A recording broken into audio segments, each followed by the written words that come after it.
मित्रों, सबसे पहले तो आप सभी को, पूरी हरियाणा की जनता को आपके माध्यम से देश का 72वां गणतंत्र दिवस, इस अवसर पर सभी को बहुत बहुत बधाई, बहुत बहुत शुभकामना। साहब, आज गणतंत्र दिवस के मौके पर पंचकूला में आप कार्यक्रम पहुंचे हैं। पूरे देश भर में आज गणतंत्र दिवस मनाया जा रहा है।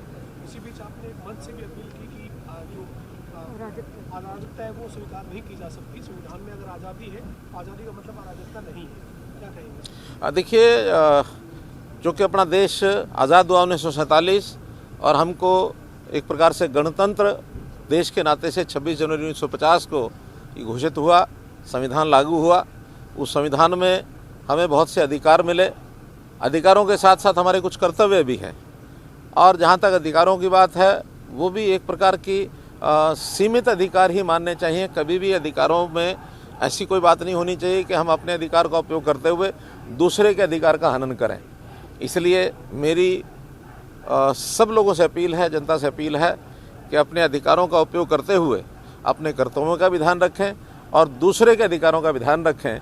ये मेरी अपील सबसे। आज कई बैरिकेड भी तोड़ दिए गए सुबह, जो कि सहमति बन गई थी, उसके बावजूद भी अभी सुबह से ही 8 बजे से ही बैरिकेड तोड़े गए हैं। आंसू गैस के गोले और सारी चीज़ चल रही है। देखिए, ये सब बातें जो कि प्रशासन सब जगह अलर्ट है, प्रशासन देख रहा है, और मैं नहीं समझता कि किसी प्रकार की कोई ऐसी स्थिति बनेगी कि जिसके अंदर कोई कठिनाई आए। और सभी प्रशासन के साथ जो उनके तालमेल बने हुए हैं, अगर छोटी मोटी बात इस प्रकार की कोई सीमा उल्लंघन हुआ भी है तो आपस में मिलकर के उसको कोई ना कोई रास्ता निकालेंगे।